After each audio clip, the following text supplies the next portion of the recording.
भंडारा जिल्ह्यातील मानस साखर कारखान्यानं शेतकऱ्यांचं मोठं नुकसान होत आहे।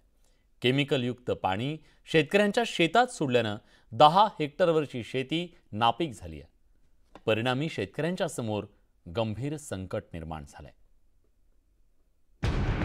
मोहाडी तालुक्यातील मानस साखर कारखान्यातून गेल्या 10 वर्षांपासून शेतकऱ्यांच्या शेतात केमिकल युक्त पाणी सोडलं जात आहे। त्यामुळे जमीन नापीक झाली आहे। केमिकल युक्त पाण्यावर प्रक्रिया करून ते पाणी कारखान्याच्या जागेत सोडणं अपेक्षित होतं, पण कारखान्यानं शेतात पाणी सोडून थेट उत्पन्नावरच घाला घातला। शेतकऱ्यांनी फक्त शेतीच्या लागवडीकरता पाणी मिळावं असं पत्र दिलं होतं, त्या पत्राचा कारखान्यानं गैरफायदा घेतला।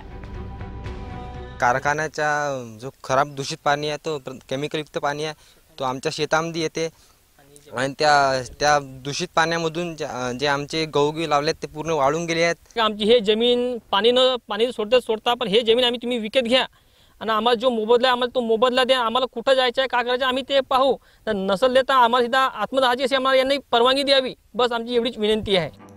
कारखान्याचं केमिकल युक्त पाणी पाटबंधारे विभागाच्या कॅनलमध्ये सोडलं जातं आणि हेच पाणी शेतात जातं। दरम्यान कारखान्यानंही त्यांची चूक मान्य करून नुकसान भरपाई देण्याची भूमिका घेतली आहे। शेतातली गावात गहू लावला आहे, तिथे दुसऱ्या शेतकऱ्याला पाणी त्याच्या शेतात गेलेलं आहे, त्याचं जे नुकसान झालेलं आहे आम्ही त्याचं नुकसान भरपाई करून द्यायला तयार आहे।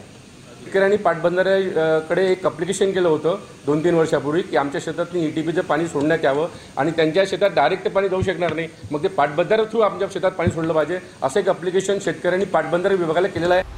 शेतकऱ्यांच्या शेतीवरच संकट आल्यानं मोठं आर्थिक संकट निर्माण झालंय।